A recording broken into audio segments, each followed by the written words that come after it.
Baik, berikutnya kita mencontohkan gimana kira-kira perhitungan untuk bisnis catering ya. Ini sudah saya buatkan dan segera akan saya jelaskan ke kalian yang ingin mencoba menghitung modal untuk membuka catering. Tapi sebelum itu, di bagian sini ingat harus selalu kalian tekan atau kalian isi di antara dua pilihan ini. Ya, ini ada dua pilihan nih, itu pertama konservatif dan agresif. Ini tuh artinya kamu memilih profil usaha kamu, bukan usaha, profil, modal kamu tuh gimana. Kamu pengen yang main aman, itu pilih konservatif. Artinya contohnya biaya bulanan buffer cash atau biaya simpanan itu lebih besar, dan juga biaya tak terduga lebih besar, 15%. Sedangkan agresif untuk orang yang, suka main ngambil risiko, itu biaya tak terduganya cuman 10% dan biaya simpan jaga-jaga cuman di 3 bulan. Kalau saya sarankan sebenarnya bagusnya konservatif saja karena kita buka bisnis, belum tentu bisa untung di 2 3 bulan pertama, makanya kita punya dana jaga-jaga. Kemudian kita lanjut pengisian ya. Pengisian yang pertama perlu kita isi itu di biaya tempat usaha ini. Baik, eee kalau saya buka catering, itu awalnya saya di rumah dulu. Jadi milik sendiri. Otomatis kalau milik sendiri nggak perlu kita isi berapa biaya sewanya. Tapi kalau sewa, kalian tulis saja di sini misalnya 30 juta per tahun ya, tulis saja 30 juta per tahun. Nanti akan menambah modal usaha kalian. Cuman karena saya milik sendiri, jadi tidak saya isi. Kemudian modal awal atau capex. Nah, pada catering modal awal atau capex ini berarti adalah suatu modal yang dikeluarkan di awal ketika kita membuka usaha. Modal ini, bersifat jangka panjang ya, bukan modal persediaan barang ya, tapi lebih ke peralatan atau mesin. Contohnya kompor gas besar, itu harganya 1.200.000 dan tulis kuantitinya berapa, 2 juta gitu. Maka 2.400.000 di sini. Artinya saya membeli kompor gas 1.200.000 harganya, saya beli 2 totalnya 2.400.000. Kemudian juga set panci, wajan, dan lain-lainnya itu 1 juta. Saya beli 4 set, jadi 4 juta.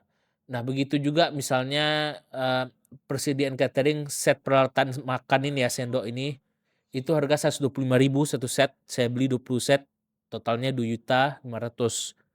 Jadi tinggal kalian isi aja, contohnya ini ya. Eee, saya isi coba apa ya, napkin gitu, sapu tangan. Itu harganya anggap satu kodinya itu, 40.000 sorry 40.000 saya tulis. Ah, kelebihan oleh 40.000 ya. Saya beli misalnya, 10 kodi, tulis ya, jangan lupa tulis kuantitinya berapa, kalau tidak maka tidak terhitung. Saya beli 10 kodi jadi 400.000. Nah, selanjutnya kita masuk ke stok awal atau inventory bahan baku kemasan. Nah, ini berbeda dengan capex tadi yang berfokus pada peralatan atau mesin di awal buka usaha. Ini tuh perhitungan untuk stok inventory atau suatu, bahan baku yang sifatnya itu, tidak jangka panjang dan diperbarui selalu ya. Contohnya ini beras, saya beli 25 kilo berasnya. Itu 200.000 per 1 karung itu, saya beli 10 karung jadi 2 juta. Sorry, 200.000 nih ya. Kemudian juga minyak 1 liter 23.000, saya beli 5 liter jadi 115.000. Kemudian daging ayam, ikan, sayur, cabai, dan bahkan kemasan seperti box dan sendok plastik. Itu 2.000 ya satu setnya, saya beli 100, jadi 200.000. Nah, ini contoh untuk bahan baku. Pengisiannya sama, cuman berbeda apa yang kalian isi. Dan selanjutnya biaya operasional. Ini yang kadang sering orang lupa ketika memperhitungkan modal awal mereka. Padahal kalian perlu menghitung juga gaji operasional atau biaya operasional, contohnya itu gaji karyawan ya, karyawan dapur, itu ada 2 juta rupiah per orang, ada 3 orang jadi 6 juta. Kemudian listrik dan air 656.000, sekali bayar 656.000. Ada juga biaya marketing.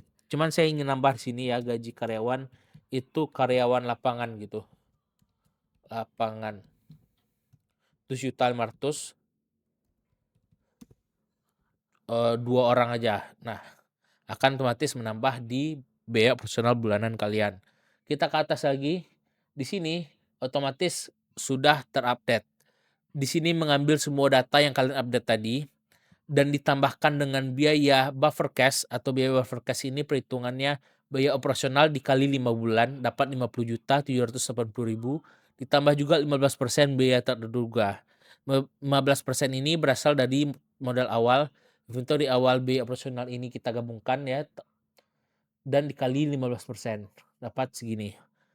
Dan inilah total modal awal usaha kalian yang bisa kalian harus siapkan ketika ingin membuka catering. Saran saya ya, ini data ini hanya sampel. Jadi kalian kalau beneran mau buka catering atau usaha lainnya, itu please gunakan riset kalian sendiri, gunakan harga yang benar-benar ada di daerah kalian. Karena ini hanya sampel, saya juga ngasal harganya ya. Kemudian kita juga bisa menghitung yang namanya kapan BEP-nya, break even point atau balik modalnya. Kalian tinggal isi aja, misalnya kalian, 1 porsi catering kalian itu berapa sih? Misalnya 1 porsi catering kalian itu 25.000. Oke, dari 25.000 ini ya, kalian isi perkiraan modalnya itu berapa persen. Contohnya kalau catering itu biasanya ngambil untung yang cukup tipis karena persaingan. Jadi saya anggap modalnya itu 70%. Otomatis bersih untuk kalian itu 7.500 doang kan. Nah, kemudian kalian, asumsikan dalam sehari, ini rata-rata ya, walaupun kalian misalnya cuman lakunya di akhir pekan, tapi kalian bagi aja itu akhir pekan itu dibagi 7 hari. Anggap laku dalam sehari menjadi 100 porsi. Nah, otomatis kelihatan di sini ya, itu perkiraan balik modalnya 7 bulan. Tapi kalau kalian rasa, wah terlalu banyak sih kalau 100 per hari, paling ya 50 per hari. Kalian rubah 50, jadi lama jadinya, sampai 80 bulan, bayangin. Ya bisa sejauh itu bedanya ya. Makanya kalau kalian, wah masa 80 bulan ini butuh berapa tahun balik modal. Jadi kalian kurangin HPP-nya ya, jadi 18 bulan atau bisa juga kalian emang harus push target penjualan emang harus 80 porsi misalnya dalam sehari atau rata-ratanya. Baik begitu cara menghitung contoh catering ini kalian bisa gunakan untuk di berbagai usaha dan ini hanya contoh sebagian saja.